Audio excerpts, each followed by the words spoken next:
Welcome! I got you that time. Allison. Episode número 22. Yes. 22. Yeah, yes. That's right. I forgot that the podcast is able to drink a beer last episode. Yes. 22 episodes. That's right. Once a week. Ish. Depending on our vacation schedule. Whenever you're in town. Well, things are about to get real with school starting soon, so. Oh yeah, we're going to have a couple of interesting people line up regarding the school district and what's happening. And what's happening with schools. Yep. So you getting ready? You getting your kids ready? Oh yeah, unfortunately. We've got 2 weeks. Well, unfortunately. You don't like them to... I like freedom, sleeping in till about 7:30, not having to be somewhere all the time. And then when school starts, I'm going to be in my car all day, every day, as if I'm not in my car enough already. Why?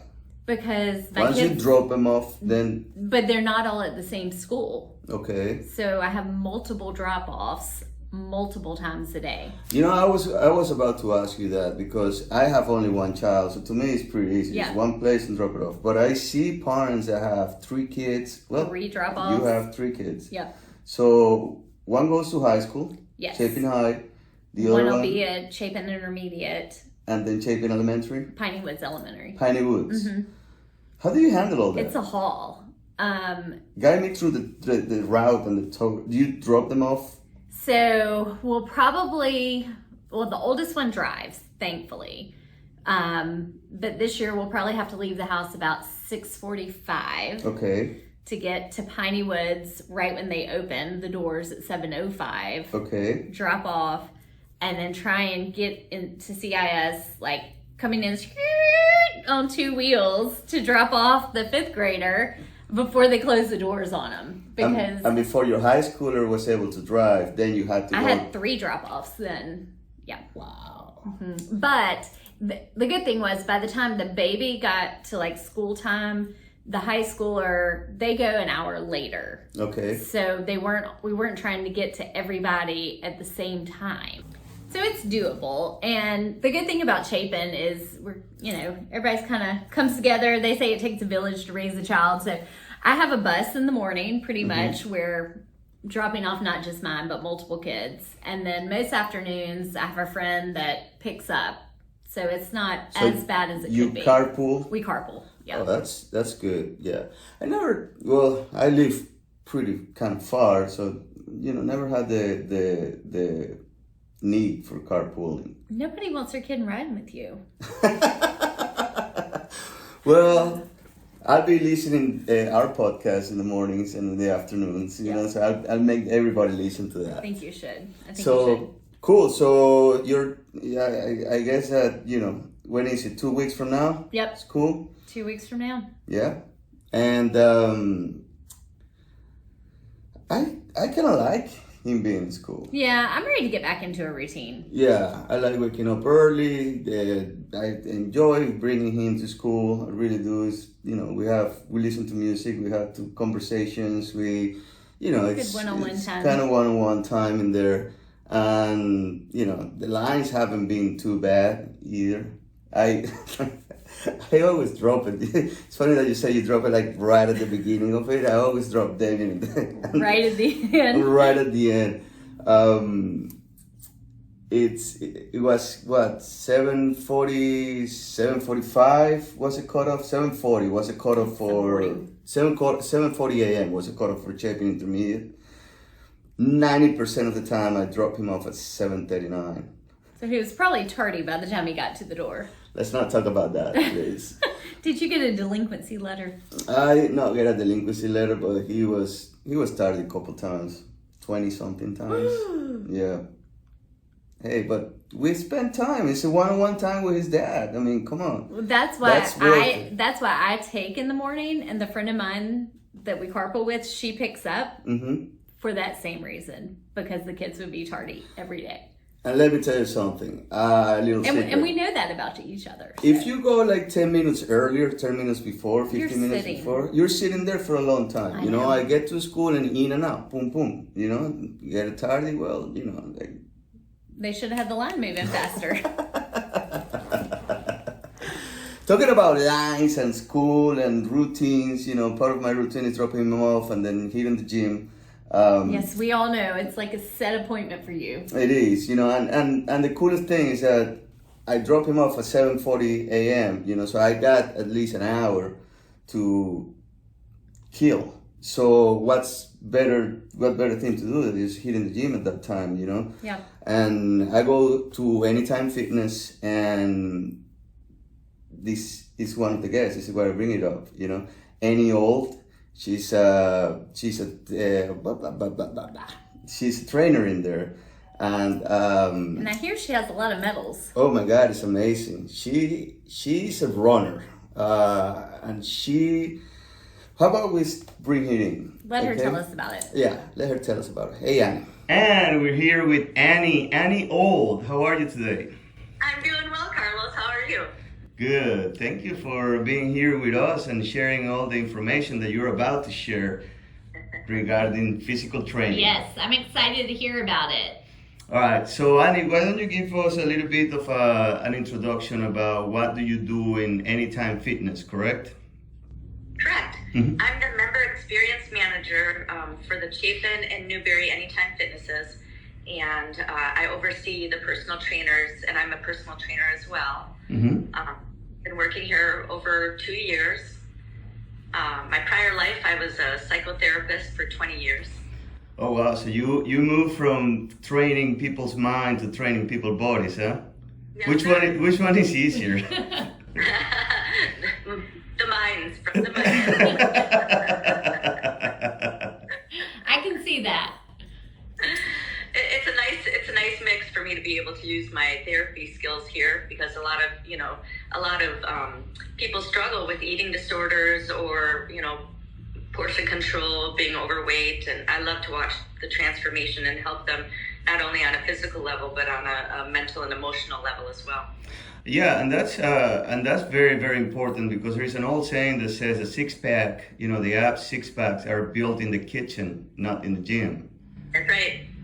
That's so true too, because I'm much more disciplined when it comes to working out than I am with my nutrition. And I know the older I get, like I cannot work off a bad diet at all. Like it just doesn't happen. I wish you could meet Allison in person. I mean, she is in good shape. Every single time she comes saying, "Oh, I'm to this, I'm to that. I need to work out." It's a woman.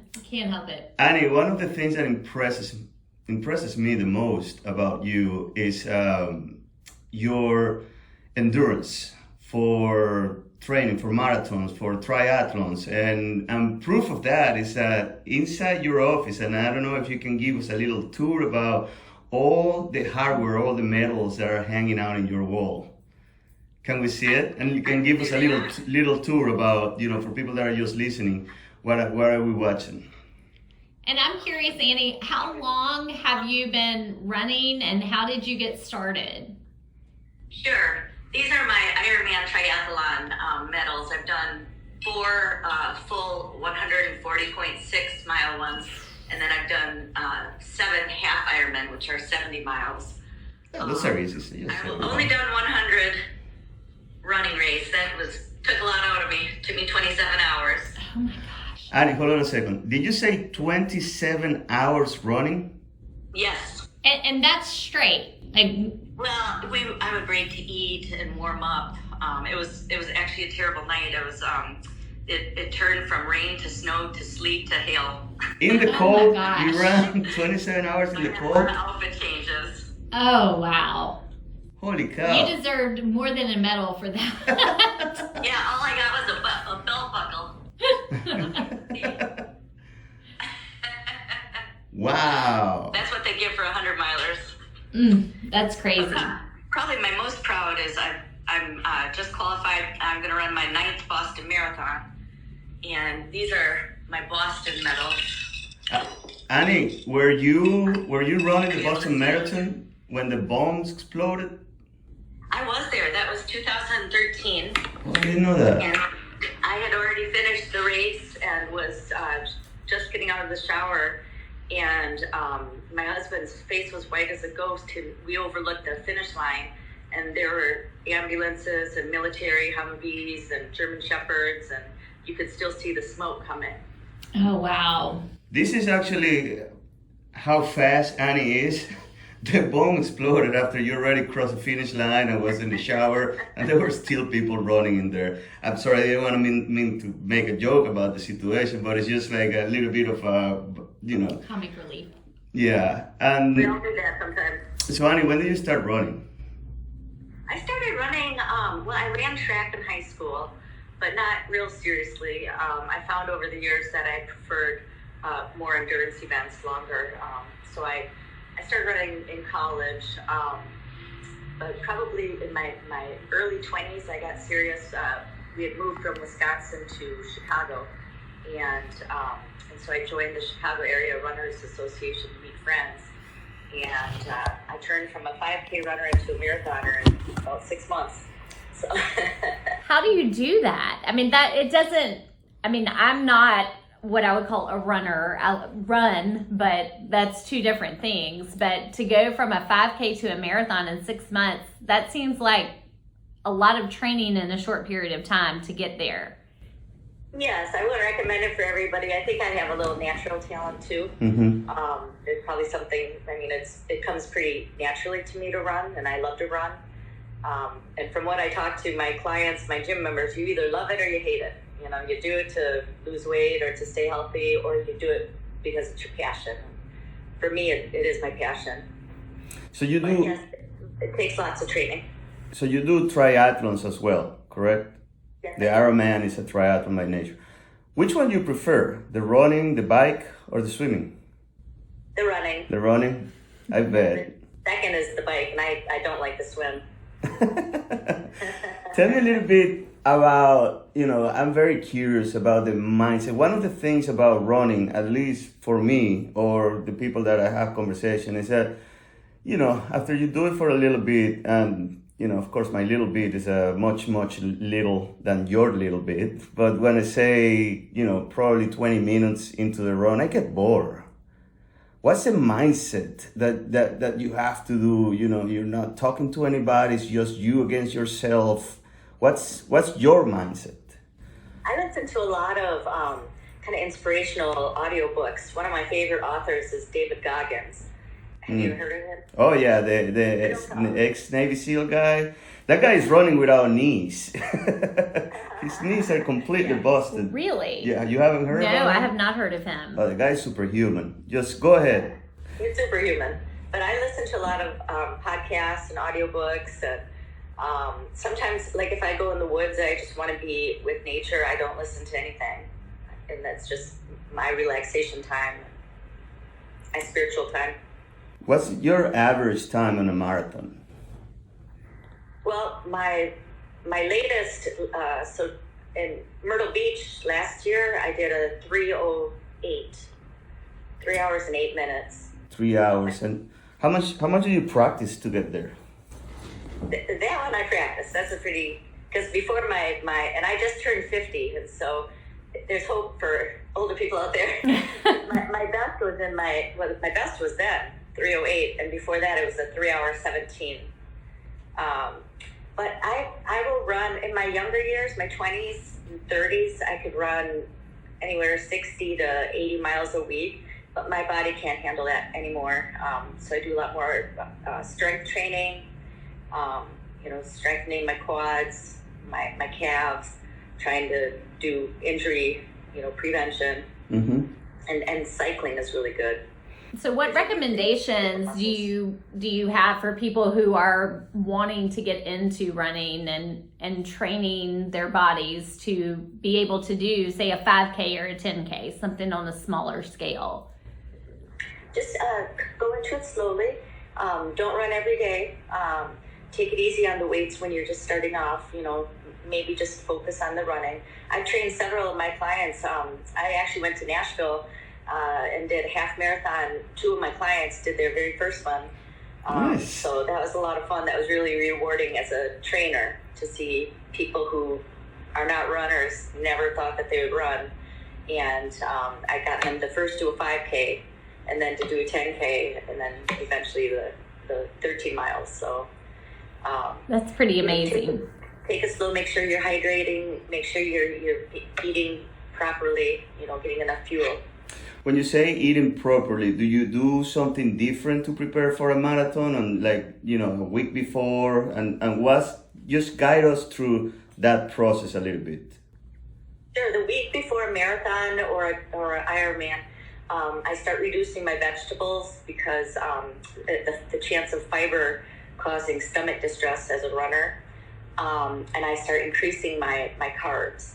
My typical pre-race meal the night before would be like grilled salmon or grilled chicken with pasta and a couple pieces of bread. I do like to carb load. And that week leading up to the races, I eat more carbs than I normally would. You might gain a few pounds, but I'd rather have, enough glycogen in my muscles and not hit the wall at mile 20. I would probably hit the wall at minute 20, but no matter how much I carb loaded. So out of those, I imagine that one of the hardest, or if not the hardest, has been the 100-mile run, correct? Definitely, that was my hardest. Mm-hmm. So my feet blistered, and it was bad. That's what I was going to ask you. What happens after the race? I mean, I believe that your reserves are completely depleted. Your muscles hate you. Your soft tissues want to change bodies and say, please get me out. Guide us a little bit about, what happens after each race. Well, after that 100-miler, I was still living in Charlotte, and there was a place that gave IVs, and you could get IVs of, vitamin B12, you could get, hydration, you can get for muscle recovery, and so I did that, and that helped tremendously. Unfortunately, there's not a lot of resources around Columbia, but I also would drink plenty of electrolytes. I really, I didn't care about the calories. I drink full sugar Gatorade just to replenish my stores, my glycogen stores that I had lost. Basically, eating enough protein to rebuild and repair your muscles. That's important, along with the carb to help the protein absorb. They typically say it's a 4-to-1 ratio of carb to protein. So, like when you're trying to repair. Okay. Does pizza count? How about pizza? Does that count? That counts. That's a really good combination. You can get some, like pepperoni on there, sausage. All right, so now you know. It's a good reason for me to go running. There you go. Every time. Run to eat. Every time you want to eat a pizza, you just say, "Well, I'm gonna load up because I'm gonna run a marathon tomorrow." Then the marathon never happens, but So Annie, tell us, how did you segue from? You said you were in psycho. What was it? Psychotherapy. I got a master's. I was a therapist. Okay. How did you go from psychotherapy to a fitness instructor or personal trainer? I've always been interested in fitness, and I've had personal trainers throughout my life and coaches. And I was, after my career in Chicago, when we moved to Charlotte, I was a stay-at-home mom for 7 years. And so just taking care of the kids. And I decided when they got old enough and they didn't want me to volunteer anymore, went back to school and studied through the NASM, which is National Association of Sports Medicine, and ended up getting my certified personal training. And then I also took another course, and I'm a certified nutrition coach as well. So I can help people holistically. When they're my clients, I help develop meal plans for them and guidance with day-to-day, activities. That is pretty cool, and that is amazing because you're covering every single aspect of being fit, of being an athlete. It's not just lifting things up and put them down. There's a whole lot of things that goes with it, and I think that you're covering all. So What do you do, say somebody comes in and say, hey, I want to train with you. I don't want anybody else. I just want you. Is that possible? What are your times? Like, what kind of fees are we looking at? Is like, what type, how many days a week are we looking at? Is there, like, guide us through that. I have several, I've gotten to be known now, so I have a lot of word of mouth people that come in, that they've been referred to by their friends and colleagues. So, you know, if there's a brand new person, now I try to give them to my new hires. I've got 2 new trainers under me, but if it is somebody who's been referred to me, I, of course, will take them. I'll have a fitness consultation with them. I'll sit down, I ask questions like, you know, what brings you here at this time? You know, what kind of motivations do you know, have?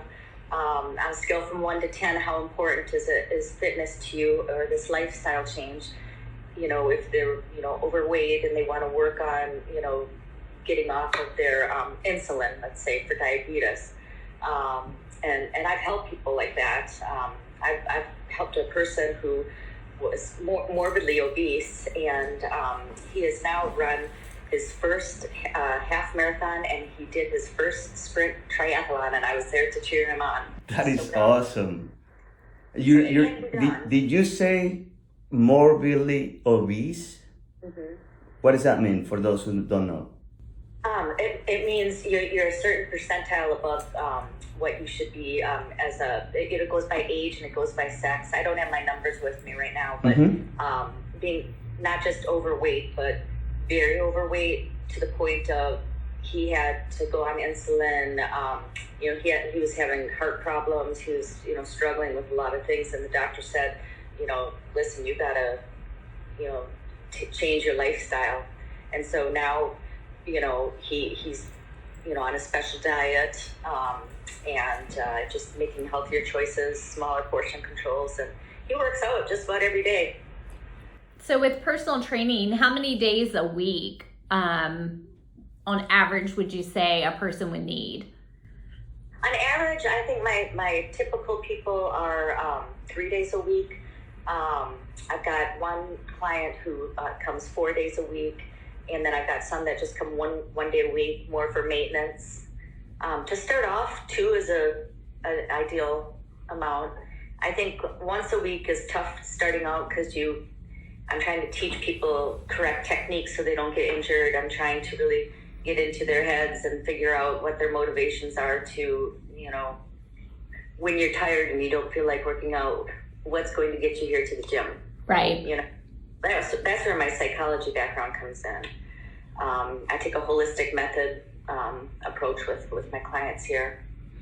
I love that. Now, the fitness industry is huge, obviously, and there seems to be a gym around every corner. So tell us a little bit about Anytime Fitness. What is special about it and makes it different from, say, the gym next door? You know, I've been to many gyms, and both as a customer myself, and then as, you know, a personal trainer. And this Anytime Fitness franchise, they really believe in their people. When we go to conference, you know, I've got to meet the founders, and they believe in, there's not one body type. You know, it's not just a gym to, you know, get everybody looking like a model, but it's about our wellness and health. And you know, they're actually a holistic feel as well. Chapin, this gym in particular, just is very clean. It's kept well. The people are like a family here. I mean, Carlos could attest to that. I mean, everybody knows everybody, and it's not like a typical, I hate to call it like a meathead gym, but, you know, there are some of those, and they're, you know, if you don't want to have a whole bunch of, you know, guys go, you know, Google-eying you, or, you know, a lot of teenagers taking selfies, Anytime Fitness is the gym for you. So Anytime Fitness is for anyone, I guess you could say. Yes. And it's open 24/7. Yes. That's why it's anytime. We never close. Yeah. So they give you access to the gym so you can come in, you know, depending on your schedule, on your work schedule most of the time, you know, some jobs, and, you know, late at night, and you can just go in and train, correct? Correct. We have many people who work night shifts, and then they come right after work, or You know, they will get off work early in the morning, and then they'll train and then go home to bed. And so it's very convenient. We have showers here. We've got a massaged, kind of a hydro massage bed that feels real good on sore muscles. That's awesome. What's the price of the membership in there? Very basic membership. The basic membership, if you do a 1-year contract, is $25.99 bi-weekly. If you do a 1.5 to 2-year contract, it's $20.99 bi-weekly. We have student discount rates. I believe that is $60 for a couple of weeks, several weeks, you know, like 6 weeks or something, but don't quote me on that one. Okay. And we also give discounts to first responders and to military, things like that. All right. And right now you have gyms in Chapin, you have a gym in Lexington, you have a gym in Newberry. Yeah, the one that my owner owns is Chapin and Newberry. But we do have gyms in Lexington and Irmo that are Anytime Fitness. And once you are a member for 30 days, like if you join Chapin, you can go to Newberry because that's our same owner. But then after 30 days, you have access to all 4,000 of Anytime Fitnesses internationally. Oh, that's pretty neat. So wherever you go, you can visit one. When you're traveling, I mean, I've got a client who she actually lives half here and half in the UAE, and so and she's got an Anytime Fitness there that she trains at. That's awesome. That's awesome. Awesome, yeah. Before I forget, you also forgot to mention, Annie, that you're a black belt in karate. I am, Carlos. Yes, I am. I'm pretty sure that we forgot a lot about your accomplishments, but you are definitely somebody that impresses me, and yeah, it is. You are. I really love what I do. I'm passionate, and I think you have to love what you do, and it comes through to people. Absolutely. Well, thank you so much for your time. It was very interesting talking to you and inspiring as well. You might get me back out there. Well, thank you so much. You're welcome to come in anytime. Thank you. Anytime. What do you think about that? She's cool. Yeah. Yeah. And she can run fast. Well, I'm just impressed that she runs, period, because I got into it a little bit last year, and I'd worked up to a 5K every Saturday. Now, not like I wouldn't go somewhere and run for a medal. I would just do it in my neighborhood. For training. And weight loss purposes. And I really enjoyed it, but it's one of those things, I think once you get out of the habit of it, it's so hard to get back in, because that first mile, it's grueling. I 100% agree with you. It's one of those things that once you get it going on and then you stop for a couple weeks and you back into so it, hard. It feels like you're starting over from scratch. Absolutely. Now it is a little wall in there, you know, like once you cross that wall again, you're like, okay, I didn't lose all the training. So they talk about the runner's high. I never hit it. You know what? I hit it pretty hard with the mountain bike.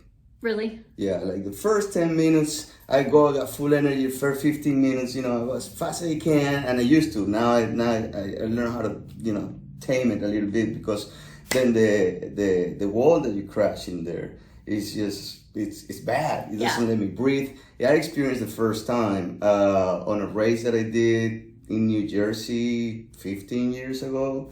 Like a cycling race? Yeah, a mountain bike race, and I just, you know, all my adrenaline was running up, and I was, you know, in the front of the pack, and I was feeling good about myself. And then it's just like my spirit just left my body, and my muscle didn't respond. I was just like 15 minutes into the race. I'm talking about a race that usually lasts about an hour. Oh gosh. Yeah. So that was my very first close encounter experience with that major wall. That just like I couldn't breathe, Allison. And I did it again, and did it again, and did it again. And I was like, okay, I gotta do something, because, you know, I had to stop and just catch my breath and, you know, feel like my blood was coming back to my brain. It's interesting you say that, because I always feel like when I'm running that my lungs give out faster than my legs. Like it's more of the trying to catch my breath, hard time breathing, rather than my legs being tired from running. So Really? Annie might be a good one for me to go visit and see if she can help me get back into I'm telling swing you, of it. with running, my thing is is my feet start to hurt, my knees and my hips. You're old. Or maybe I'm not running the way I'm supposed to be running, but my lungs and my cardio, I think that are pretty good, you know? Well, she was saying like that she trains specific parts of her body for it. So. Yeah, and I get bored too. I told her it is what it is. I remember this story when Annie was getting ready to jump on the treadmill, and I was like, "Let's race." Sure, let's do it. Did you know her background when you said that? Of course I did. I just want to see if it was for real or if she bought those medals.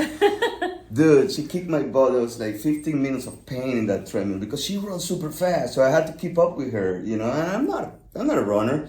I'm not a fast runner. I'm not a runner. I mean, I can sprint, but from home base to second base, you gotta push me to third base. Is a little. So she kicked my butt pretty bad. I've never asked her to race me. So note to self, if you go to Anytime, don't ask Annie to race you. Yeah, and we got 30 minutes now. Down in the notes. That's it. Yeah, the time goes fast Just when cut we're me off. recording this. I know. Yeah. Well, we hope y'all enjoyed this. Maybe we should have done this on a treadmill. If it doesn't. We would have talked a lot less. See you guys next week. Thank you for joining us. Remember, please subscribe and Tell your friends. tell your friends. Bye.